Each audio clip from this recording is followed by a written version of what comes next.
ओम नमः शिवाय। आज हम शिव जी और माता पार्वती के विवाह के बारे में कुछ बातें करेंगे। शिव पार्वती के विवाह के बारे में कई पौराणिक कथाएं प्रचलित है। ऐसा कहा जाता है शिव और पार्वती का विवाह महाशिवरात्रि के दिन संपन्न हुआ था। भगवान शिव त्रिदेवों में एक हैं। इन्हें देवों के देव महादेव के नाम से भी जाना जाता है।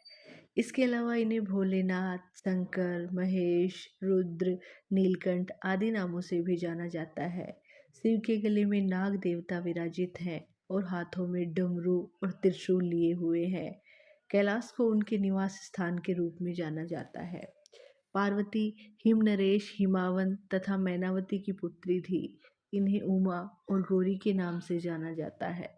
पार्वती के जन्म के समय देवर्षि नारद ने कहा था कि पार्वती का विवाह भगवान शिव से होगा, किंतु महादेव जी को पति के रूप में प्राप्त करने के लिए पार्वती को कठिन तपस्या करनी पड़ेगी। पूर्व जन्म की कथा के अनुसार पार्वती को दक्ष प्रजापति की पुत्री सती के नाम से जाना जाता था। उस जन्म में भी वे भगवान शिव की ही पत्नी थी। सती ने अपने पिता दक्ष प्रजापति के यज्ञ में अपने पति का अपमान न सह पाने के कारण स्वयं को यज्ञ में ही भस्म कर दिया था। इसके बाद उन्होंने हिमनरेश हिमावन के घर पार्वती बनकर जन्म लिया। भगवान शिव को पति के रूप में पाने के लिए पार्वती ने कठोर तपस्या करी। इस पर सभी देवतागण भी सहमत थे कि पार्वती का विवाह शिव से ही हो। पार्वती की कठोर तपस्या के चलते पूरे संसार में हाहाकार मच गया, जिससे बड़े बड़े पर्वतों की नींव डगमगाने लगी। तब भगवान शिव ने अपनी आंख खोली और पार्वती को किसी समृद्ध राजा से विवाह करने के लिए कहा, लेकिन पार्वती अपनी बात पर अड़ी रही।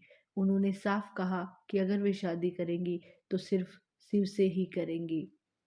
पार्वती से शादी करने से पहले भगवान शिव ने सप्त ऋषियों को पार्वती के पास उनकी परीक्षा के लिए भेजा था। ऋषियों ने पार्वती को समझाया कि वे किसी और से शादी कर ले, इस विवाह से उन्हें सुख की प्राप्ति नहीं होगी। पर पार्वती अपने विचारों से टस से मस नहीं हुई। इससे सप्तऋषि प्रसन्न हुए।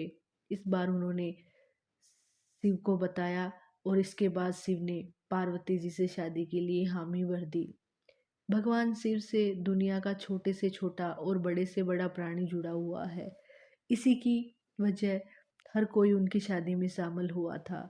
जैसे देवता और राक्षसों की आपस में बनती नहीं है, पर शिव की शादी में आपसी दुश्मनी भुलाकर राक्षस भी शामिल हुए थे और देवतागण भी शामिल हुए थे। माना जाता है कि शिव जी की बारात में भूत, पिशाच, विक्षिप्त लोग, कीड़े मकोड़े, डाकनियाँ और चुड़ैल सभी तरह के लोग शामिल हुए थे। शिवजी भगवान तपस्वी थे। उन्हें ये नहीं पता था कि विवाह के लिए किस प्रकार से तैयार हुआ जाता है। इसी के चलते उनको डाकनियों और चुड़ैलों ने भस्म से सजा दिया था और हड्डियों की माला पहना दी थी। ऐसी बारात को आते देख बारात के स्वागत में खड़े सभी लोग हैरान हो गए थे।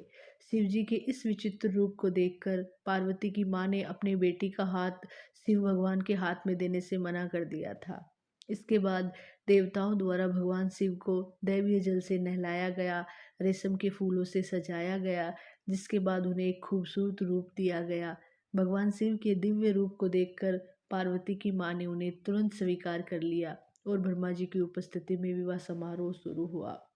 एक हाथ में त्रिशूल और दूसरे हाथ में डमरू लिए भगवान शिव का पार्वती से विवाह हुआ।